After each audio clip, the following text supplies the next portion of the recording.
Hi guys, सब बच्चों को प्यार भरा नमस्कार। कैसे हैं आप सब? मैं सी राहुल स्वागत करता हूं आप सब बच्चों का अपने YouTube चैनल पर। और आज के इस वीडियो में, जैसा कि आप बच्चे जानते हैं, 21 डेज चैलेंज हमारा चल रहा है for all of our 3 subject, advance account, cost and FMSM, जिसके अंतर्गत कई सारे सेशंस हम अब तक कर चुके हैं। और आज बारी है एफएमएसएम में एसएम को स्टार्ट करने की। जी हाँ, अब तक 12 सेशंस हम कर चुके हैं, जिसके अंदर हमने एफएम के हर एक चैप्टर को पकड़ पकड़ कर जो है हर सेशन में लिया और कुछ कुछ प्रश्न किए उसके theoretical, practical as well as multiple choice question. और हमने हर चैप्टर के ऊपर अपनी ग्रिप बना ली, कॉन्फिडेंस जबरदस्त कर लिया। अब बारी आती है जी स्ट्रेटेजिक मैनेजमेंट की। तो सेशन नंबर 13 से लेकर सेशन नंबर 21 तक हम बात करेंगे एसएम की, जिसमें आज सेशन नंबर 13 है। जब बात करते हैं एसएम की, एसएम बोले तो स्ट्रेटेजिक मैनेजमेंट इंस्टीट्यूट ने न्यू सिलेबस में क्या किया, कहते भैया 50 नंबर की एफएम पूछेंगे, साथ में 50 नंबर की एसएम पूछेंगे। अब दोनों एक ही सिक्के के जैसे दो अलग अलग साइड होती हैं, हेड एंड टेल, दो अलग अलग पहलू होते हैं। वैसे ही है कि भाई फाइनेंशियल मैनेजमेंट जो तो है वो तो मेनली प्रैक्टिकल नेचर का है, वहीं स्ट्रेटेजिक मैनेजमेंट ना थियोरेटिकल नेचर का है। भी कुछ बच्चे आएंगे, नहीं नहीं सर एसएम भी ना प्रैक्टिकल होता है सर, प्रैक्टिकल एप्लीकेशन होती है। मुझे पता है, मैं सिर्फ ये कह रहा हूं कि अगर किसी सब्जेक्ट में कैलकुलेटर की आवश्यकता ना पड़े तो हम उसे थ्योरेटिकल कह सकते हैं। वैसे तो स्ट्रेटेजिक मैनेजमेंट सबसे ज्यादा प्रैक्टिकल है, जो कि हर इंसान को अपनी लाइफ में लगाना होता है, लाइफ में भी लगाना होता है। और जो लोग बिजनेस में हैं उन्हें तो लगाना ही होता है, उसके बिना तो काम चल ही नहीं सकता भाई। तो मेरी बातों को हल्के में ले, टेक इट लाइटली। ये मत को सर ने थ्योरेटिकल को ऐसा बोल दिया। हाँ, थ्योरेटिकल का मतलब इंग्लिश में क्वेश्चन आएगा, इंग्लिश में आंसर देना है, लिखना होगा लाइंस, प्रैक्टिकली सॉल्व नहीं करके दिखाना उधर। तो स्ट्रेटेजिक मैनेजमेंट जो है मोरलेस थ्योरेटिकल नेचर का आ जाता है। पूरे सिलेबस को 5 डिफरेंट भाग के अंदर जो है इंस्टीट्यूट ने बांटा न्यू सिलेबस में, जिसमें हर चैप्टर से हम दो दो सेशन लगाएंगे, except the chapter number 1। Chapter number 1 छोटा है तो उसके जो कुछ एक क्वेश्चन मुझे लगता है रेलिवेंट है, सभी ऑब्वियसली तो नहीं कर सकते, बिकॉज सभी अगर करेंगे फिर तो बैच ही हो जाएगा पूरा। वो पर्पस नहीं है, पर्पस सिर्फ इन सेशंस का इतना है कि एग्जाम जो आ रहा है उससे पहले अगर आपको खुद को जज करना हो या एक क्विक टाइप ऑफ रिवीजन करनी हो कुछ कुछ क्वेश्चंस की, तो उसके लिए सेशंस आपके लिए बहुत ज्यादा लाभदायक है। ठीक है जी, तो लेके प्रभु का नाम तो उत्तर जी, आज सेशन आपका कर दें स्टार्ट। आ जाइए। और जिन बच्चों के मन में सवाल है कि सर सर ये सर जो नोट्स आपने बनाए हैं सर ये बहुत अच्छे बनाए हैं सर, ये हमें कहां से मिल जाएंगे, तो ये नोट्स आपको हमारे टेलीग्राम चैनल से उपलब्ध हो जाएंगे फ्री ऑफ कॉस्ट। जी हाँ, तो 21 डेज चैलेंज में आज है एफएमएसएम का डे नंबर 13। सब्जेक्ट का नाम एफएमएसएम ही है, इसलिए हम यहां पर एफएमएसएम बोल रहे हैं। लेकिन बात किसकी कर रहे हैं जी? स्ट्रेटेजिक मैनेजमेंट की। तो उसमें पहला चैप्टर आता है इंट्रोडक्शन टू स्ट्रेटेजिक मैनेजमेंट, जैसा कि नाम है चैप्टर का, जैसा कि नाम है चैप्टर का, जैसे चैप्टर के नाम का, हाँ जैसा है कि नाम है चैप्टर का इंट्रोडक्शन टू स्ट्रेटेजिक मैनेजमेंट। ये चैप्टर हमें बेसिकली बताता है कि यार ये स्ट्रेटेजिक मैनेजमेंट है ना, ये होता क्या है, इसकी जरूरत क्यों होती है, what is the meaning of strategy, what is the meaning of management. और जब आप दोनों को सोच साथ जोड़ देते हो तो क्या मतलब बनता है, एडवांटेज क्या होते हैं इसके। अगर एडवांटेज है, ऑब्वियसली एडवांटेज है तभी पढ़ाया जा रहा है, तो सवाल उठता है क्या कोई लिमिटेशन भी है। जी हाँ, हमने कहा हर सिक्के के दो पहलू हैं, एडवांटेज हैं तो कुछ ना कुछ लिमिटेशंस भी जरूर हैं। तो ये चैप्टर बताते हैं उसके बारे में। फिर ये कहते हैं यार विजन नाम की चीज होती है, जब भी कोई पर्सन अपना बिजनेस स्टार्ट करता है तो they should have a vision, उस विजन को ट्रांसलेट करके आपको बनाना है मिशन। फिर you should have certain goals, you should have certain objective, certain deep rooted principle जिसको हम वैल्यूज बोलते हैं। इस तरह की चीजें इस चैप्टर के अंदर बातचीत पुत्र करी जाती है, राइट। सो हम इसमें कुछ प्रश्न देख रहे हैं। सबसे पहला प्रश्न हमारे सामने, क्वेश्चन के अंदर जी, Yummy Food and Tasty Food are successfully competing in the business of ready to eat snacks in Patna. ठीक है जी, पटना में यम्मी फूड और टेस्टी फूड है, कहते हैं दोनों competitor ready to eat snacks में डील करते हैं। Yummy has been pioneer in introducing the innovative product. तो यम्मी कंपनी जो है इनोवेटिव प्रोडक्ट बनाने माहिर है, नई नई तरह के स्नैक्स निकालते हैं। These products will give them good sale, और सेल्स होती भी है, फ्यूचर में भी ऐसा रहेगा। लेकिन कहता हाउएवर, अगर बात करें टेस्टी फूड्स की, they introduce similar products in reaction to the products introduced by the yummy food, taking away the advantage gained by the former. लेकिन कहते जो टेस्टी फूड है ना, वो तनिक तेज है, तनिक गलत स्वभाव की है, अपना तो कुछ सोचते नहीं। लेकिन जो यम्मी फूड वाले करते हैं ना, कहता उनको देखते अच्छा इन्होंने ये किया और ये हिट हो गया, लाओ लाओ लाओ हम भी करते हैं। तो यम्मी फूड को देखकर टेस्टी फूड इस तरह के काम कर रहे हैं, टेकिंग अवे, और क्लियरली लिखता है, कहता है जी जो यम्मी का एडवांटेज था ना वो टेक अवे कर जाता है। तो discuss the strategic approach of these two companies and which one is superior. तो क्या चीज है ये? अब ऐसा क्वेश्चन हमारे सामने है तो ठीक है, लेकिन ये चीज तो हर इंडस्ट्री में होती है, ये इंडस्ट्री तो हर चीज में होती है। ऐसे लोग ताक लगाकर बैठे रहते हैं जो निकम्मे होते हैं ना, कुछ हर फील्ड में होते हैं, हमारी फील्ड में भी हैं कुछ ऐसे टीचर्स निकम्मे होते हैं, देखते रहते हैं अच्छा ये किया राहुल ने, अच्छा ये करने से ये हो गया, चलो चलो चलो चलो हम भी करते हैं। तो भैया कोई मैराथन हो, टेस्ट सीरीज हो, रिवीजन हो, कुछ भी चीज हो, एवरीथिंग, कि भाई उसने किया हम भी करेंगे। तो कहता यही बताओ यार इन दोनों की अप्रोच कैसी है। अब लेमैन के लिए तो उसका आंसर बड़ा ही अलग हो जाएगा लिखने के लिए, लेकिन being a strategic management student हमें यहां पर एक पॉइंट जो है वो यहां पर जो है ट्रिगर कराना है। ट्रिगर क्या है, पहले चैप्टर में बहुत ही इंपॉर्टेंट टॉपिक आता है कि स्ट्रेटेजी जो होती है that is partly reactive and strategy is partly proactive. मैंने शायद दो नंबर सेम तो नहीं बोलते, strategy is partly proactive and strategy is partly reactive.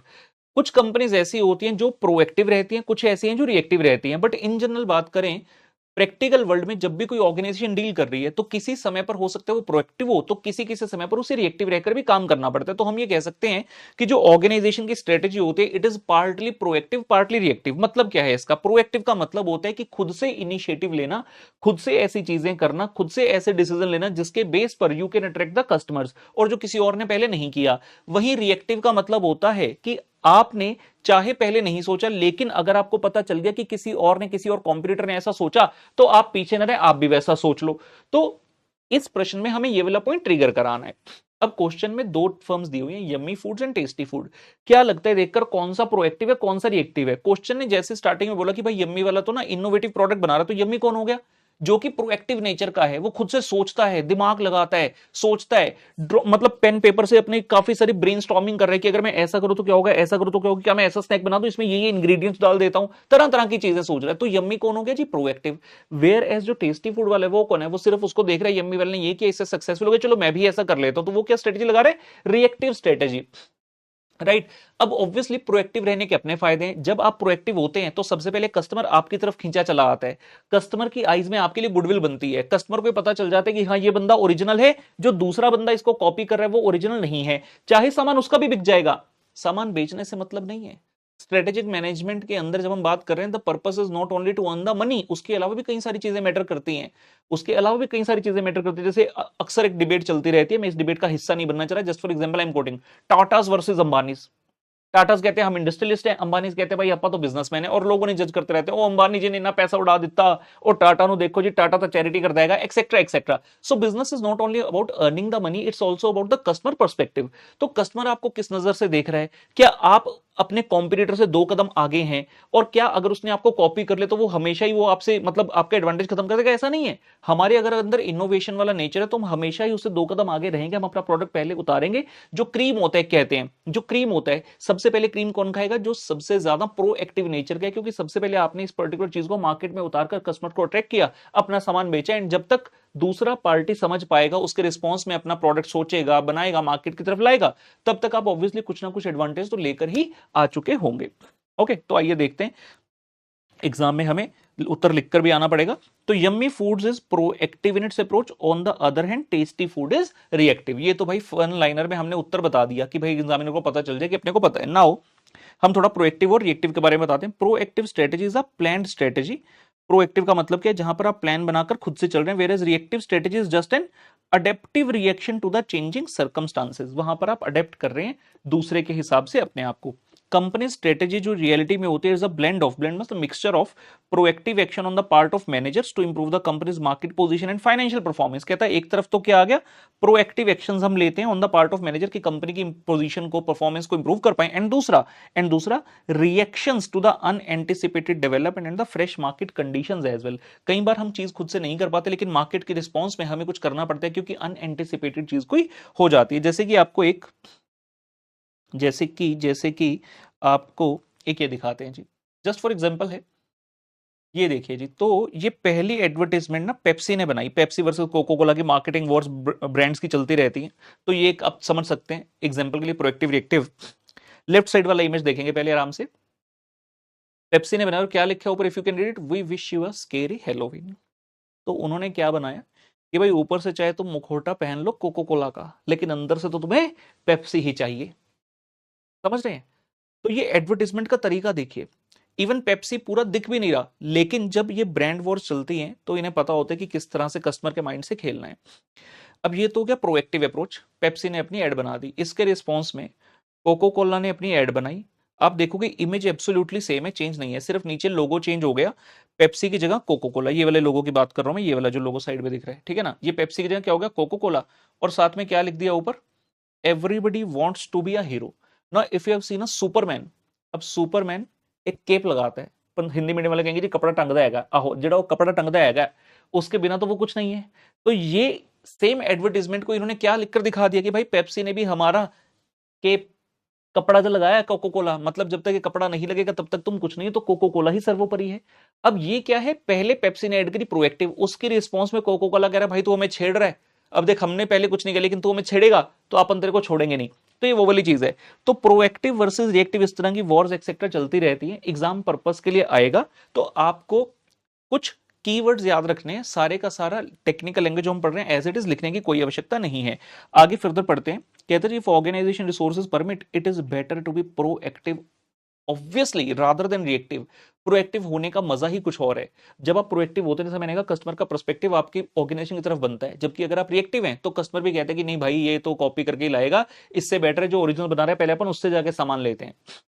Being proactive in aspects such as introducing new products etc will give an advantage in the mind of customer as we said। ठीक है ना, ठीक है, that's it. English तो जितनी मर्जी लिखते जाइए। तो इस तरह से आप अपना उत्तर जो है बना सकते हैं, जो बच्चे पढ़ना चाहें मैंने आगे भी लिखा है, यू कैन रीड इट।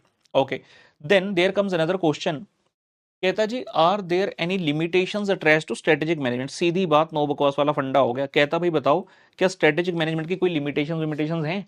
अब हमने तो थोड़ी देर पहले ही कहा है हर सिक्के के दो पहलू, अगर बेनिफिट है तो कुछ ना कुछ लिमिटेशंस भी जरूर होंगी। तो क्या लिमिटेशन है देखते हैं।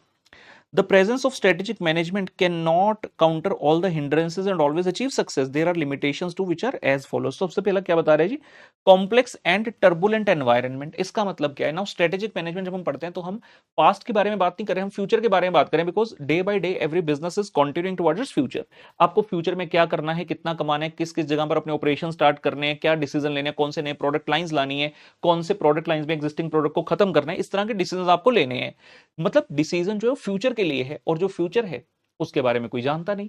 तो फ्यूचर क्या है, कॉम्प्लेक्स है। Environment these days is turbulent. Turbulent का मतलब क्या होता है, जब हवा में प्लेन उड़ रहा होता है उस टाइम पे वर्ड यूज किया जाता है टर्बुलेंस। जब प्लेन एकदम से ऊपर नीचे ऐसे ऐसे हिलता है तो कहते हैं टर्बुलेंस हो रही है, जरा अपनी सीट की पेटी बांध ले।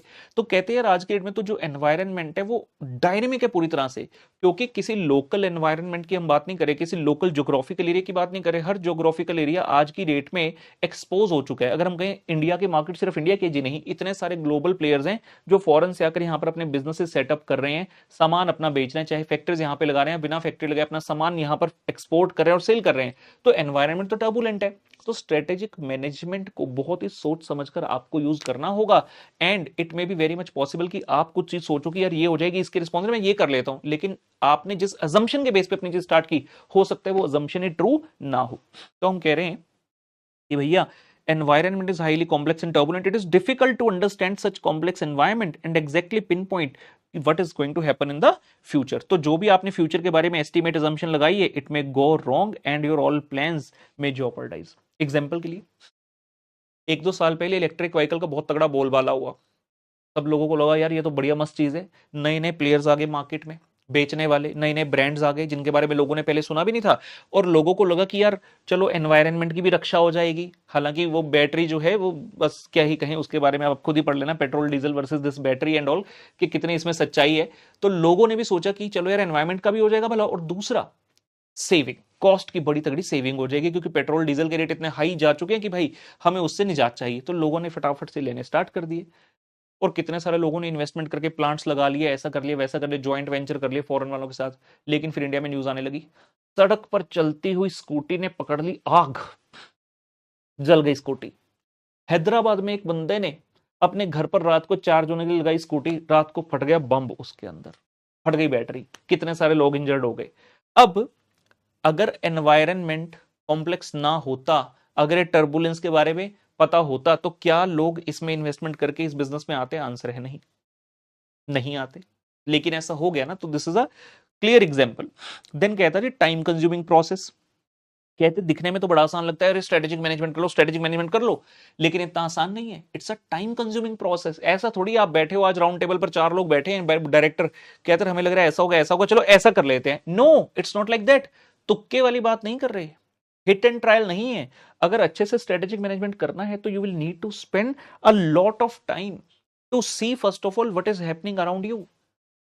कौन कौन बंदा क्या क्या स्ट्रेटेजी बना रहा है, फ्यूचर के बारे में अगर आपको assumption लेना चाहते हो तो वो कैसे होगा? You need to spend a time, आपको टीम बिठानी पड़ेगी। कितनी सारी ऑर्गेनाइजेशन टीम बिठाते हैं जी डाटा एनालिस्ट के नाम से, जिनका काम सिर्फ होता है कि डाटा को इकट्ठा करना और एनालाइज करना और अपने सुपीरियर्स तक पहुंचाना, जो कि फर्दर उस डाटा को अच्छे से देखते हैं कि भाई इसका अपन किस प्रकार से यूज कर सकते हैं। So it's a time consuming process that may impede daily operations, एक मिनट, that may impede daily operation, negatively impact the routine business. अगर आप स्ट्रेटेजिक मैनेजमेंट में लग गए, आपका बाकी का बिजनेस धरा का धरा रह जाएगा, क्योंकि इसमें टाइम लगाना होगा। So you need to have a separate team. तो वो कह रहे हैं कि प्लानिंग जरूरी है, स्ट्रेटेजीज करना भी जरूरी है, लेकिन अगर आप इस पर बहुत ज्यादा टाइम खराब कर दोगे, फिर इसका कोई फ्रूट आपको नहीं मिल पाएगा, क्योंकि आप जो काम कर रहे हो उसी को नहीं कर पाओगे ढंग से, आगे का तो छोड़ ही दो।